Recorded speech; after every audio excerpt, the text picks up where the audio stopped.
Hello guys, welcome back to my channel. कैसे हैं आप लोग? होप सब अच्छे ही हों। आज हम लोग चल रहे हैं करौली बाबा के आश्रम कैचीधाम।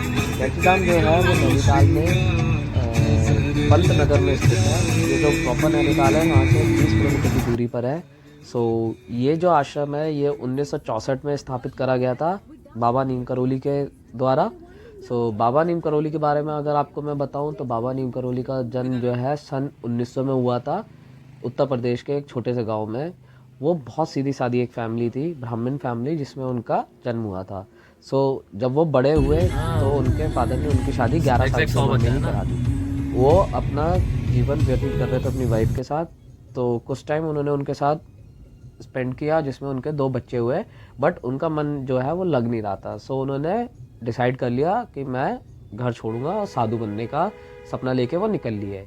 जब वो निकले तो उन्होंने फिर बहुत लोगों से मिले। फिर जब हम जैसे लोग उनसे मिलते हैं तो हम लोगों को ऐसा लगता है कि वो हनुमान जी का रूप है, बट वो दिखने में और चलने में आपको बहुत एक सीधे साधे इंसान दिखेंगे। बट उन्होंने ऐसे ऐसे चमत्कार किए हैं जो नॉर्मल इंसान नहीं करता है।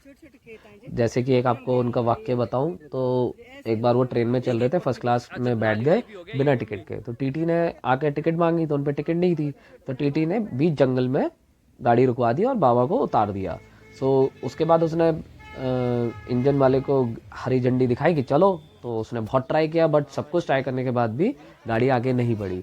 फाइनली लोगों ने बोला कि जिन इंसान को तुमने उतारा है ये कोई आम इंसान नहीं है, इनको वापस बुलाओ। तो टीटी ने जब बाबा को ऊपर बुलाया तो बाबा ने आने से पहले 2 शर्तें रखी कि पहली शर्त कि आप नीम करौली विलेज में एक स्टेशन बना और साधु संतों की इज्जत करना सीखें।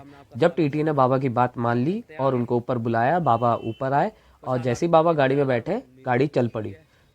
ये चमत्कारी मूवमेंट मैंने आपके साथ शेयर किया। आपको कैसा लगा कमेंट बॉक्स में ज़रूर बताइएगा। अभी हम लोग चल रहे हैं मंदिर। मंदिर में भी आरती होके हटी थी, तो अभी हम लोग अंदर फटाफट चलते हैं और दर्शन करते हैं बाबा के, और फिर आरती भी लेंगे। आगे चलते हैं।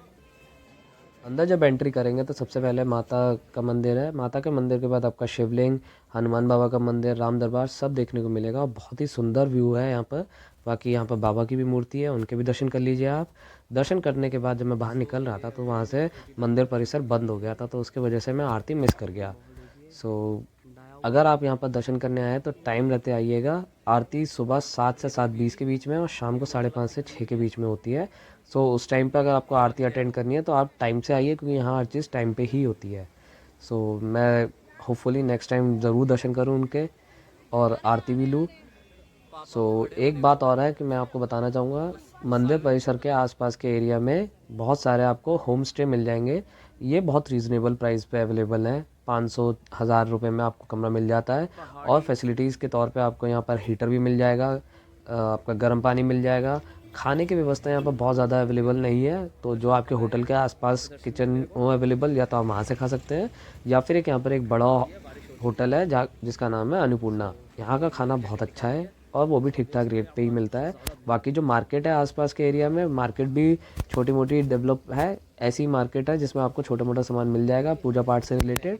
अदरवाइज़ यहाँ पर कुछ बहुत बड़े लेवल पर डेवलप्ड एरिया कॉरपोरेट टाइप का नहीं है। अगर आप यहाँ दर्शन करने आ रहे हैं तो आपको यहाँ पर दर्शन ही करने को मिलेंगे, और यहाँ पर रह के आप सुख और शांति को महसूस कर पाएंगे। ये कुछ शॉपिंग प्लेसेस हैं जहाँ पर हम लोगों ने देखा। तो यहाँ पर बहुत सुंदर सुंदर मूर्तियाँ अवेलेबल थी। आप जाएंगे तो यहाँ पर आपको नॉर्मल रेट्स जो मिलते हैं अपने इलाकों में उनके मुकाबले थोड़े हायर रेट होंगे, क्योंकि हिल्स पे स्थापित है, तो यहाँ तक का ट्रांसपोर्टेशन कॉस्ट उन लोगों को बहुत पड़ती है। बट जो आपको यहाँ पर बाबा की देखिए तस्वीरें कितनी सुंदर देखने को मिलेंगी। अगर आप आए, आप परचेज़ करना चाहें यहाँ से तो आप परचेज़ कर सकते हैं। बाकी मैं आपको बता दूं कि मैं दिल्ली से आया था। दिल्ली से यहाँ आने के लिए आपको बाय ट्रेन, बाय बस और बाय फ़्लाइट भी आ सकते हैं।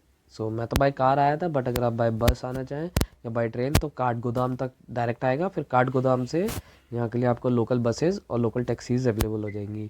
और इवन अगर आप नैनीताल से आना चाहें तो नैनीताल अगर आप आके रुके तो नैनीताल में रुक के वहाँ से आप बाइक रेंट पे ले सकते हैं, बाइक और स्कूटी। बाय बाइक आप यहाँ पर आ सकते हैं। 19 से 20 किलोमीटर का ही रास्ता है। आप सुबह सुबह उठिए, आइए, दर्शन करिए और आप यहाँ से वापस भी जा सकते हैं।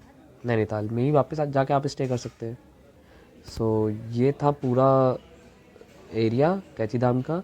बाकी यहाँ पर जब भी आप आएँ, आप दर्शन करें, आप 1 से 2 दिन लेकर आइएगा, क्योंकि यहाँ पर बाबा के पास आप देख ही रहे हैं कितने सेलिब्रिटीज़ आते हैं।